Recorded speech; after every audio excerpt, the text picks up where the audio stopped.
I'm here with DJ Zay Brick. How are you today? I'm doing good. How about yourself? Good. So, how did you become a DJ? Big shout out to my dad. Actually, I've always had a huge passion for music. I feel like music is in everyone's households, but I was like addicted. Like I couldn't even sleep without listening to music. Honestly, it was a big part of my life. And my dad was a DJ. My dad noticed my love for music, and he gave me my starter equipment and told me to take it all the way. And 3 months later, I was already DJing, getting gigs. So yeah. So, Exciting. what type of music do you usually go for when you do DJ? Is it just kind of depending on the event, or is it like what you think people will vibe with and connect with, like to your audience, or? A little bit of both, but usually based on the event, because the thing I like most about DJing is the environments change a lot. Like I've done 10-year-old birthday parties, and then I've done like the strip club, and then I've done like funeral repasses. Like I've all types of events, all types of genres. So everything's different. It keeps me on my toes because it's not like I'm playing the same stuff all the time. I gotta match the energy of the people so they're satisfied. What is what is a set list for a DJ at a funeral? Sad songs, honestly. Just a bunch of sad music. They're making sad requests. I'm trying to like kind of be there for people at the same time. Just play Michael Jackson. When you're a DJ, you never know what to expect, honestly. Play some T-Pain at the funeral. Yeah, like you're trying to wipe people's tears, and then there's situations where I'm at parties and I'm turned up, and you gotta be ready for everything. That is definitely. I did not think that a DJ would be Me at a funeral. either. So that is new. Shout out to the person who booked me for the repass. I hope everybody's doing okay. I hope they've had time to recover. So, have you always had an inspiration? Like you said, you always had love music. What was like some of the first music that you really got into that like just got you to fall in love with music? That's a good question.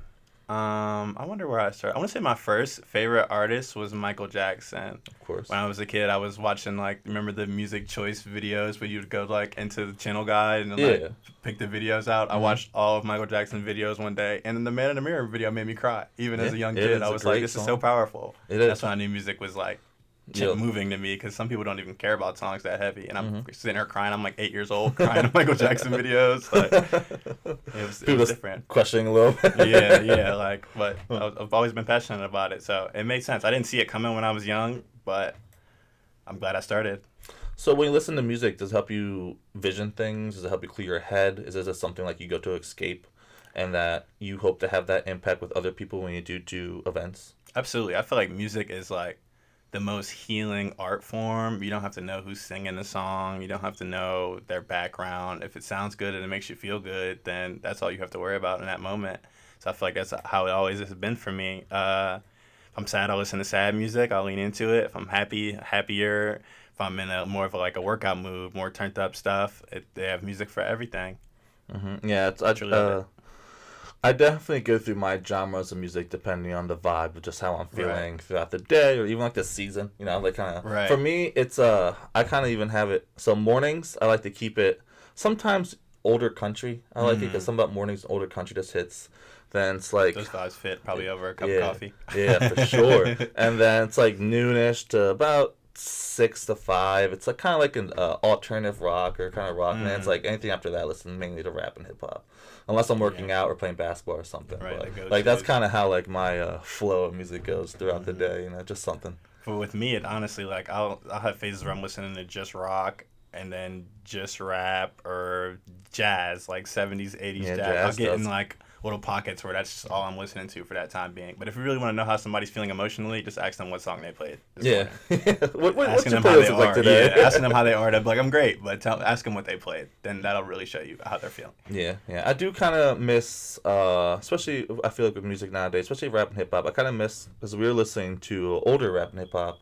I was listening to some Tribe Called Quest, and I love how you can just hear the jazz and the different instruments. And I feel like nowadays a lot of rap and hip hop is just it's missing that a little bit. Only because we're in a time where everything is so readily available to people. So with the fact that people can make songs off their phone, or they don't even need all the equipment or the time or the money to make a good song, songs aren't good anymore. No one's putting all their time. Some people would make a song like for example, like the Temptations or something, Yeah. they would probably put their all into one song and hold on to that one song for months until it's time, you know? But now people are making 80 songs a day, and they're all watered down. All the effects are on your computer, so it doesn't hit the same. It never will. It just doesn't hit the same. It's just that I had that realization, like I said, a couple of days ago. I'm just like, listening to some Wu-Tang Clan, listening to a bunch of other, like you said, jazz and stuff, and it's just, you hear each individual instrument, and nowadays, I feel like I kind of just miss that. Everything's just put together on whatever electronic audio app that the person's using. The vocals aren't even real vocals because they have auto-tune and compressors, so it's flat by the time it gets to you. It doesn't hit compared to the guy who, I even feel like emotionally music is different, because a guy might get his heart broken by a girl and then go make the saddest song you've ever heard, like heartbreak, pouring their heart out on a track, and you won't even hear stuff like that anymore. I just feel like the passion and emotion with music is dying. But people, just like a lot of things. Just like a lot of things nowadays, it's not about passion anymore. It's just trying to hit that TikTok quick sound. People want money. Music isn't even, I feel like, and that's where I differ from a lot of DJs too, because DJing is really like a cash cow system for certain people, where I'm trying to make sure everybody has the best time of their life. I don't care what I got paid that night. Everybody has to leave with a smile. I need all the compliments in the world before I leave. I want people to tell their grandma how hard they were dancing. They haven't danced in years, you know, because good music makes you move like that. So where are you trying to go with your DJing career? Like, are you trying to expand out of Johnstown? Are you trying to eventually make your own tunes that become like more of a producer? Because that's how DJs usually, that's like the next step, is becoming a producer for somebody, where they can dish out their sounds and music and like watch people really blow up. I think I want to try to bring the art of DJing back. So with the future, I kind of see myself teaching people how to DJ like properly. I really want to go on tour with a rapper or an R&B singer. I don't know which one. I guess what life will call that whenever that position comes. But honestly, with things moving as fast as they have, like I don't even know if I said it on camera, but I've only been a DJ for a year and a half. So I didn't even expect to be where I am today when I started. So I really don't know what's coming to the future with a year and a half and the progress that I've made. I always say, imagine me in 5 years. So I'm just waiting to see what 5 years is going to bring. I mean, the way you're going, you'll be doing international tours. I might be doing a Super Bowl in 5 years. You might be doing a Super Bowl. But I'm just sharpening, trying to get better, and staying humble moving forward. I don't know what the future foresees, but if it's a good opportunity, I'm taking it. If it's a bad opportunity, I'm denying it. You're at that point now where you can deny that. Don't do everything. Not everything's a good opportunity. I mean, even if you don't have the time, there's just sometimes it might be like, because I know we got discussed to do like some political podcasts, and we're just like, nah. We don't want to. That's one thing I'm huge on. Stay away from politics. Like, if you sell bagels, there's no reason that you should be talking about whoever you're voting for. A politician with the bagels. Nobody cares to sell the bagels. I don't know how good your bagels are. So that's why we're like, somebody else like, oh, they'll pay you this and that, and we're just like, nah, it's not. I've definitely denied some gigs because honestly, if you approach me about something and I get a bad feeling, I'm probably gonna say no. And usually bad energy's definitely there. Not everybody has good intentions, and honestly, one bad event could ruin your career these days. Cancel culture and everything like that. You can do the wrong thing and it'll be wrong over. picture of somebody that they'll find a way to spin a story. So exactly. He's gotta. That's why. So do you do like a little background before you accept an event from the people that you're accepting it for? Kind of get like see like who they are maybe. Sometimes you can kind of tell. Like, social media gives itself up. I feel like your Facebook page is a resume. A lot of people don't see it that way, but if I get tagged in the comments and they go to my page, everything they see is what they know. So I'll try to just do like a little skim. If you're on your page talking about completely negative, reckless things, I probably don't want to try to accept money from you. So that's usually a dead giveaway. If your Facebook's you and your family and you're praising God, okay, you're gonna respect my time more than somebody else would. You're not gonna take advantage or do some schemy stuff that some people do. You have to be aware of that because a lot of people do. But so like, do you ever get worried? Because not to get too much in financial, but are you like a pay up front person or are you a pay afterwards person? As long as they give me the deposit, you can give me the rest the day of. I can I can read people pretty well, so if I don't trust you, then we won't work, honestly.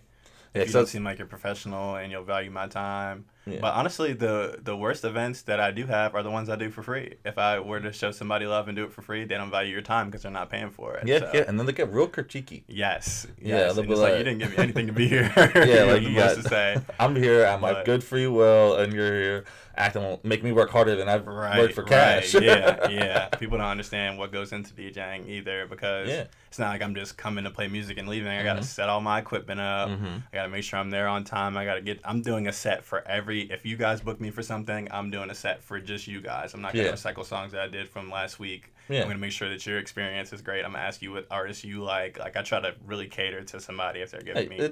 People never see the hours you put in behind Right. just the set that you do. You know, they think that you come in and you just have a pre-load up set that you rotate with other sets. I'm sure not you, but people think that you do, and it kind of sucks. People just don't really understand the what goes behind it. Absolutely, and the fact that I'm really introverted. I know I've seemed extroverted because of the way I carry myself on the internet, but sometimes I get up there, I get a little shy. I gotta like break the ice. It's hard to be up there in front of a bunch of people, and you're the center of it. Yeah, you know, like everybody's looking at you. If the bad song plays, everybody, like when I was doing Richland Homecoming or something, if they don't like a song, all 300 kids would turn to look at me, and that's like, oh, okay. Like, Just start doing that shaking like you gotta change it. you gotta stay in the moment though. I'm talking to them. You gotta work on your feet when you're a DJ. Yeah. So Are you one of the DJs that do like you take requests on, or do you just kind of have your set list and you stick to that? It depends on what type of event it is. If I like a UPJ, I didn't take requests. Okay. But if I'm doing an event where like say you booked me, of course you can make a request. Yeah. This is your time, whatever you want to hear. But of course in the back of my mind I'm like I had something crazy lined up that I wanted to do. Cause say like with music it's all BPMs. So if I'm playing songs like Whistle or Last Friday Night, and those are all upbeat. Those are like 120 BPM, for example. Say you want to hear a certain song and now it's 70 BPM.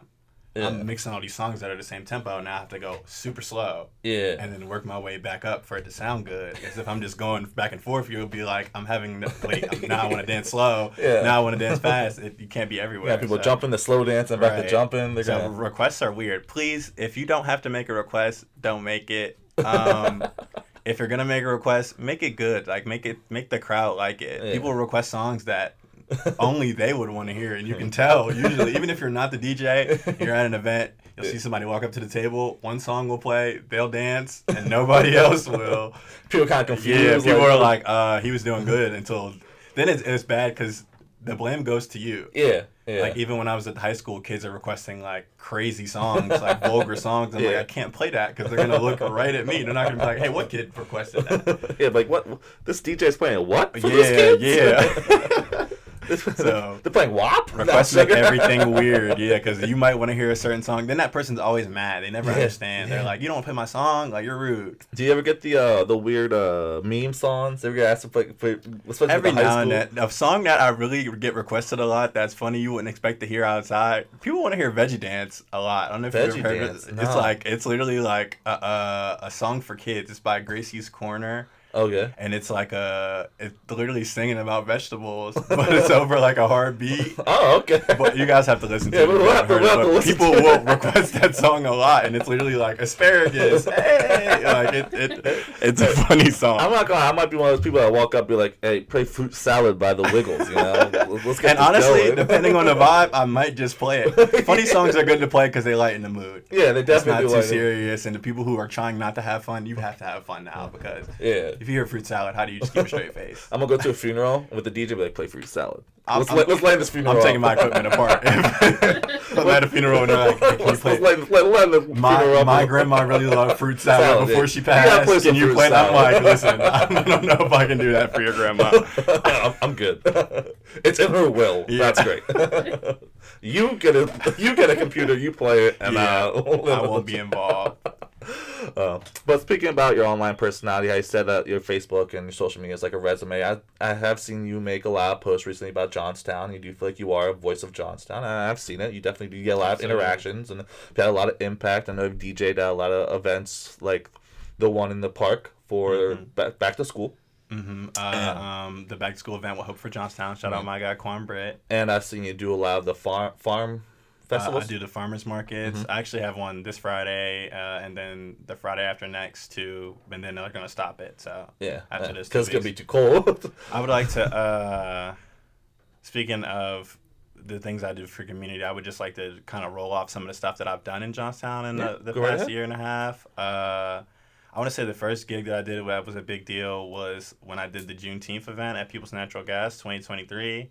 That was my first ever outdoor gig, and it was a DJ battle, and I came first place. So that was like the confidence boost. Like, okay, Yeah. sorry to all the other Best in DJs Johnstown. involved, but, like, I'm better than you guys. You know, early, and I don't even feel like I am. The Ashanti and Ja Rule concert at the War Memorial. Yeah, I DJ'd that one, and that was like 8 months in. Did you get to meet them? I did not get to meet them. Long story short, they weren't on time. Oh. And when I was in the back, like they were paying me, they were like, "Hey," and no one else in the show knew, but they were like, "Ashanti and Ja Rule just got to the airport in Pittsburgh. Show probably started at 7. It's probably like 9:30." I'm like, I'm not waiting for that. Yeah, no. Like, I'm sorry, but Yeah. if I know they just got there, yeah. You got respect for yourself. That's because they're famous. Absolutely, that fame doesn't mean anything to me. If I'm gonna be on time, you should probably be on time. Yeah, exactly. Paid to be here. Respect. No disrespect to them, they make good music. That's because they make good music doesn't mean they can't. They should be on. Just because they've probably been doing it for so long, they're probably like Johnstown. Oh, who cares? Yeah, but I care. So yeah, exactly. All right. I did not say. What else? All the Hope for Johnstown events. I've done Moxham, the West End. We've done Roxbury over the last summer and this summer. We've done all over the towns, and he'll like give out free food, free snacks, and stuff for the kids. Shout out again to Quan Britt, great guy in our city. What else? Richland's Homecoming, of course. UPJ. UPJ is having me for their fall formal. I've been in the Johnstown Magazine, top 5 DJs. I was only number 1, right? I was number 4. Number 4. Number 1 was a karaoke DJ. Actually, karaoke. I just got outvoted. That's all. And you're gonna make sure I don't get outvoted next year, guys. But so you should have walked up with the award. I want an award for a DJ. I definitely thought that I should have won, but there's always next year. There's always next year. Exactly. I'm not gonna talk too crazy, but it made me want to work a little harder. Exactly. Sure. Hey, everybody needs that motivation. Absolutely. Yeah. There's probably a million other gigs that I'm not thinking of. I feel like I've done over 100 gigs since last year. There probably was 3 or 4 weekends in the last year that I had off. So I usually did at least 1 gig every weekend. Oh, wow. Even the EPJ, I did it on a Tuesday or something. I never thought I would DJ on a Tuesday. You'd be surprised what it takes you sometimes. And blessings, honestly, in a quick amount of time. I mean, so you've done all these events. Has these events led to you meeting people? And they thought maybe you never thought you'd meet, or definitely helped expand your brand and your contacts and stuff? Absolutely. Yeah. I want to say music. It's crazy to think that music has put me in some of the rooms that I've been put in. Even you guys, I wouldn't be here if I didn't start DJing, right? Yeah. You know? So, and we wouldn't be here if we didn't start a podcast. Quan Britt has introduced me to a lot of people, and it sucks that I'm not thinking of people's names right now. But I've met Frank Burns. I've met the head of the ACRP for their Christmas event. Oh, wow. I've met all types of people, honestly. And really, I just treat everybody like people. I feel like when you get the anxiety of, okay, this person's in such a high up position. Yeah. They still are a person just like me. They had to wake up that day. They probably didn't want to be there. They were tired. You know what I mean? I just treat everybody equally. Exactly. And they respect me for that. So the connections go well. And don't force anything. Yeah. People meet people and they're like, hey, can you change my life? Yeah. But don't put that pressure on people. Just kind of people don't like that. People can sense that. That's what you're trying to go for. Yeah. Makes them back away. Everything needs to happen organically. So I just try to establish a quick, hey, nice to meet you. I've seen you doing this. Give people their credit. I love it when they give it back to me. If they don't know me, they don't know me. But either way, I said what I said. They might see my face later in life. I'm trying to think of names, but I want to say Sue Main from Vision Together, 2025. All types of people, honestly. Yeah. And I appreciate all you guys, but I don't remember no names right now. Hey, man, you meet a lot of people. Yeah, it's hard to remember a lot of names. And I'm playing songs and stuff. Honestly, my brain's at blur sometimes because I'm doing so much stuff. It's like I can't remember. But I guess. Some great people. I talk to some people every day that still forget their names. The best thing about DJing is I'm DJing for a crowd of people. I never know who needs what. People walk up to me at the farmers market, have a wedding coming up next summer. Somebody might have a graduation party. People always really need a DJ. So the fact that I'm playing for crowds of people, I'm gonna network it to at least one Yeah. or two people Yeah. at every event, because as long as I'm there doing good, and As long as you're impressing. a lot of people might walk past like, okay, DJ playing music, whatever, but some people are gonna listen and be like, okay, he's doing really good. Like I have a birthday party coming up, and I need him. People come to me for cards all the time. It's a blessing. That's really cool. So back to the topic at hand. What impact are you trying to have with Johnstown and smaller towns with your DJing, with your music, with being a leader of one of the more influential people of Johnstown? What impact are you trying to have that you want to use with your platform? That's a great question. The impact that I want to have, first I want to show people with music, with anything that you do, it's possible. You just have to keep going, stay motivated, and you can achieve your dreams. It'll change your life, honestly. I kind of want to get people out of the 9 to 5, the basic go to school, go to college, go get a job, go be bored for the rest of your life, and try to make something of yourself, whether it be anything. I feel like people aren't really trying to do stuff within themselves. So I just want to show the people of Johnstown that you can do whatever you want to do. Just because we're a small town, if you Google us, it'll say we're the poorest city in Pennsylvania. But in the last 5 years, I've met some of the greatest people that I've ever met. I'm originally from New York. And New York is a big city, but nobody cares about each other in New York City. Everybody's just doing what they have to do. Yeah. Johnstown is a very uplifting city, and the support here is amazing. The main reason that I'm in the position that I am is because people actually support me. There's not people who support me quietly. People will scream that, hey, this is the best DJ. If somebody posts, hey, I need a DJ, people are in the comments like, people don't hesitate to show up, and that's why I appreciate Johnstown. And they will appreciate you if you have the right intentions. So whatever you want to do, please do it. The people will be behind you. Yeah, it's got to really break that negative, just that negative presence people have. There's like a dark cloud that's over Johnstown. I don't know if it's because of the flood or what, but everybody just has negative thoughts. There's some older people who, no matter what we do, they will be in the Facebook comments saying that Johnstown won't change. Yeah.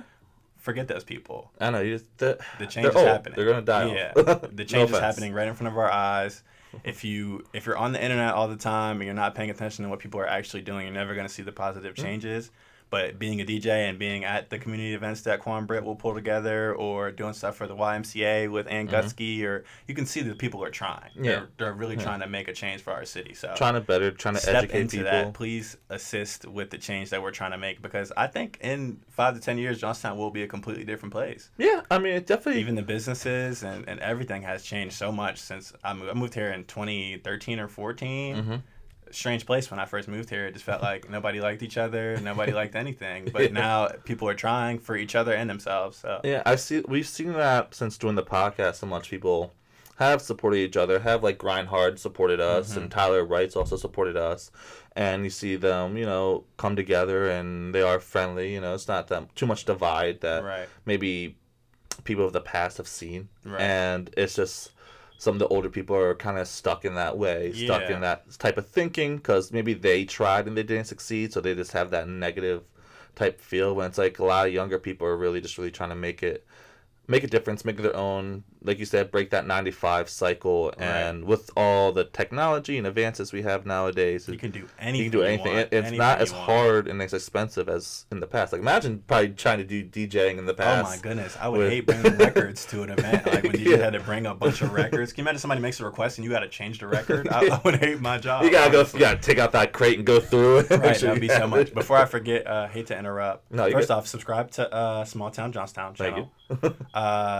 An example of the town trying to make a change is you guys, honestly. If they click your channel and they scroll through, they can see a bunch of businesses and a bunch of people who are trying things in the city that you guys have talked to personally. So the proof is in the pudding, guys. Go check out some other videos and see that our town is trying. We gotta preach what we say, right? Yeah, honestly. Do what we practice what we preach. Yeah, practice what we preach. Yeah. I mean, my sayings. But yes, people are trying. So yes, and it's not gonna happen overnight. People gotta understand it's patience.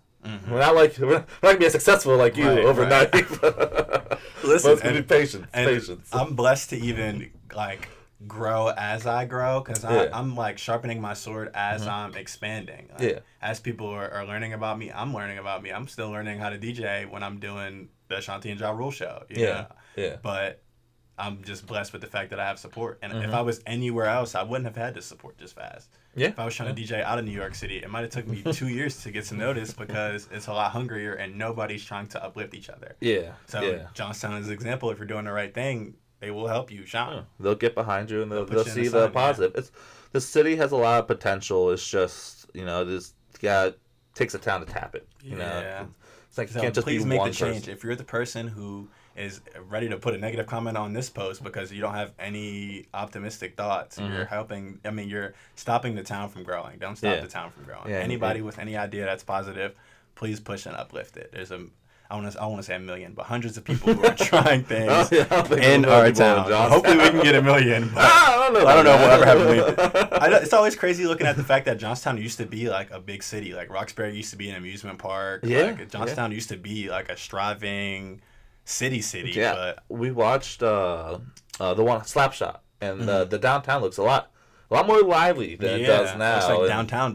Yeah, downtown. Yeah, exactly. And it's just like, I was Johnstown back in the day. Wow. I think it can go back to that. Yeah, I think for it sure. has the potential. People have been opening business left and right. I just seen the ladies who opened up the Creative Corner downtown. I forget where their location is, but they're like doing candle making and they have art classes and stuff like that. People are trying. There's a bunch of different stuff going on. Yeah, so the impact is beyond just me. I feel like I'm just making a strong one, and I'm trying to keep everybody positive and uplifted at the same time. But we're all holding each other up. Yeah, you guys too. Like, we're all family. It's At the end of the day, we're all family. We're all people just trying to better our lives and better our community and in the right way. In the right way, and be happy and try and make that difference. Absolutely. All right. So, what is some of this artwork behind us? I want to say I don't know if they can see the piece up top, but shout out to Corinne. She went to school in New York, did a bunch of fashion and art stuff. She's from Johnstown, so shout out to her, making changes like everybody else is. She drew this picture of me and my mom from a baby picture. This is like an exact replica of the baby picture, like of her holding me. I'm blowing out a cake in that picture. So this is one of the first pieces that I got that started my podcast thing. Cried when I pulled it out the box. Like, she didn't tell me she was doing it. She was like, "Hey, I'm gonna draw you something." Then I pulled that out a little bit after losing my mom. So it was. I'm sorry about that. That's all right. And I want to give all the love to my mom too, because she is the reason that I am as motivated as I am. She was always on my AS. Yeah. I don't know if I can swear. Can I swear? I don't think... my backside. She was always on my backside. I don't think we've ever sworn. I don't know. Moving forward, so I always appreciate the motivation she gave me. But this is honestly just a blessing that people wanted to even draw me stuff. All these paintings don't look good, but it's just the fact that I think they look amazing. Some of them are a little less high quality than others. Love everybody who made them for me. But either way, just the fact that it was for me. If somebody drew me a squiggly line, I would have put it up on the wall. Like, it was special. Back when I used to be a podcaster. That's why I'm so fluent on the microphone. Natural. Because I used to be a podcaster, but I gave it up. But Give just it a up bunch for of different pieces. I always wanted, since I was a podcaster, I feel like every podcast I see is just white walls. And when you're talking on a microphone with these headphones on, it's real easy to feel awkward. Yeah. So I just wanted to make a space that like was colorful and vibrant and relaxing, so people can come in here and feel like they're at home. They want to look around at the wall, you know. Yeah. And it helps me create. When I'm in here playing music and lights are flashing, shout out to my neighbors too. They don't complain about my loud music. I feel like I should be in jail for how loud I play the music sometimes. But just the environment makes you make your best stuff. So just being right in my living room just helps me make my best creations. So what are some of your go back to music? What are some, like, when you're sitting there and you're thinking of a set list, what are some things that helps you, I guess, come up with a set list? So, like, do you just sit there and listen to all different types of music? Do you kind of like sit down and drink coffee? Do you draw and think of like a set list while you're drawing? What are some like of your habits that you do while you think of set lists and everything? When I'm thinking of a set list, if I'm thinking of a set list for a certain event, I usually ask the person like what's going on that day, like what's the vibes. Like if there's bouncy houses and there'll be kids there, then I'll go a certain direction with music.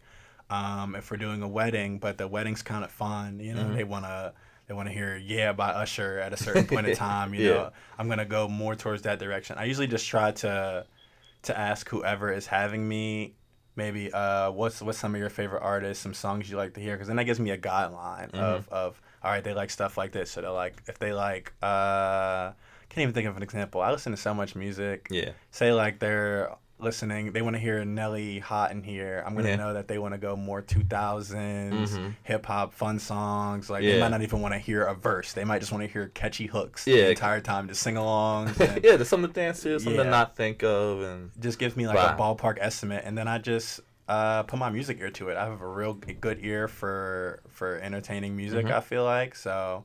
But regardless of even if I'm coming up with a set for an event, I just listen to everything that's getting released. I might give out a tip to upcoming DJs.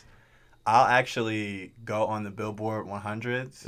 And I'll go to every year and listen to the top 200 songs from that year. So then I'll know like what was hot. It might not be a song that everybody likes, but it's like, okay, they sound good. Some people might remember this. I might sneak it in at a certain. I'm doing like like I've done 65-year-old retirement parties. Okay. I might do some throwbacks from the 80s, go to the charts and see what's good from around that time, listen to it. If you can kind of feel when a song is going to make people move or feel a certain way, and that's usually what I try to do. Nice. So has there been a time where maybe people didn't have the best reaction to your set, and like how have you handled that?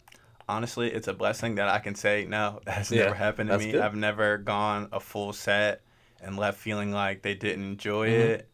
And it's also because I'm too in the moment. Like, I'm not going to play a song, and then if I play a song, I'm going to look around the room as soon as the good part of the song comes on. And if they're not reacting how I'm reacting, I'm going to get the song out of there faster than they can even realize, like, okay, this isn't that good. Just kind of that's quick switch. As soon as the people, like, when people are dancing and they kind of, like, start to slow down, the song's going to change. It's going to be another hit song. People will tell me at, like, club events, like, I had to pee. I haven't peed in hours, but I can't go to the bathroom because you keep playing good songs. Like, so I usually try to stay on it. I never really have. I don't want to sound cocky, but I don't have bad games. Hey. But I make sure that I don't have bad games every single time. I don't want people to not enjoy themselves. You put in a lot of time and work and preparation, and you really you stay aware of the vibe of the thing. And so that's how you pitch a good game. Right. Yeah. I always start slow and fast. And pay attention to the people. If you're a DJ and you're upcoming, watch your crowd and know your music. Don't skip the good part of a song. Don't play the bad part of a song. So what is I know you said you listen to a lot of different music depending on the time, but what is your main, like, do you have that main go-to playlist that you just listen to, that you could listen to at any time? I want to say my main playlist is like my oldies playlist. There's something about the music where it was like, you knew it was a record. Like, they sold like stuff like this. I hate to have this just on hand. Like the Supremes. And, like, I have a vinyl collection. Like, I really love music. Like, the older stuff it's always better because you can hear the bands. You can hear they might sing the hook 3 times, but on the third one they'll harmonize a little better. Like stuff like that. Like the Temptations, the Supremes, the Shy Lights. Teddy Pendergrass, stuff like that will always get me because that good music, like even Rick James, like stuff like that. Like, Rick James good music. It's just something about it. Just maybe it's a nostalgic feeling, because it's like we might not have been alive when the song came out, but our parents were, and we listened to them growing up from our parents. So it's like that little nostalgic, that little brings a little bit to a happiness back in your day. That thought of hearing your mom clean the kitchen while she's listening to that song, like, it's a great feeling. And honestly, since I play so many hits, I don't want to hear a hit song when I'm not at a gig. Like, if somebody plays a song like a No Scrubs or one of those mainstream type songs, I don't want to hear it unless I'm behind a turntable because I hear it so much behind the turntable. You're tired of it. Yeah, I don't want to hear that unless I'm at play a something gig. different. I'm fine with it when I'm at a gig because I'm performing, but I'm not sitting in play a house some of the B-side. B-side type music. That's the answer I'm going to give. I listen to B-side music when I'm not DJing. Yes. I got you. So, final question is, what is some of the DJers from the past that you kind of look to kind of have a flow for DJing, like Grandmaster Flash? Did you ever look at him? Like, did you look at the old ones that used to scrap back in the day? What were some of your influential people? DJing influences, I'm gonna say my dad. Honestly, that's the only person I really watched DJing before I knew what DJing was. Now that I am a DJ, of course I go back to all that stuff, and I'm like, okay, now it makes sense. When you're not a DJ, it's like they're just kind of doing stuff, and you're like, okay, cool. But now I'm paying attention to. It's always good to study the masters, Grandmaster Flash. I like Jazzy Jeff a lot. Who else? There's a DJ called Fred again. Yeah. He inspires me because he's more of a new age DJ, but he'll make his beats live. Like he might be playing words, but he'll be in the middle of a club actually like playing the beat, which is extremely impressive to me because I've been in a club just playing songs that weren't mine, and I'm like, somebody will bump your table or something. How are you making an actual entire beat while there's a club full of people dancing? It's impressive. Yeah. But my dad, honestly, biggest inspiration. That's good. That's good. Well, thank you very much for coming on. No problem. It was a blast interviewing. That was fun. That was fast, too. Like time flew. When you talk about stuff, when you're having fun. Yeah, exactly. All right. Well, thank you guys for tuning in. It's a Small Town Johnstown podcast with DJ. I'm DJ Zay Brick. Make sure you subscribe to them. And make sure you subscribe to him. If you have a small business, get with them. They're amazing. Johnstown, let's connect. And how can they follow you? You can follow me on Instagram, DJ Zay Brick. My Facebook is Zay Brick. TikTok, Zay Brick, everything's Zay Brick, honestly. If you put Zay Brick in Google, I'll pop up somewhere. You can even leave me a review on Google, honestly. And do you have any events coming up that you can talk of? Let me think. I have a concert coming up on the 12th in Altoona. Shout out to SRG. I can't think right now. I gotta look at my calendar. But shout out to UPJ, to Richland. Those are the first schools to support me, so I'll support them forever. They'll get first dibs. If you're a high school or a college and you want to book me, you have to wait after them because they believed in me first.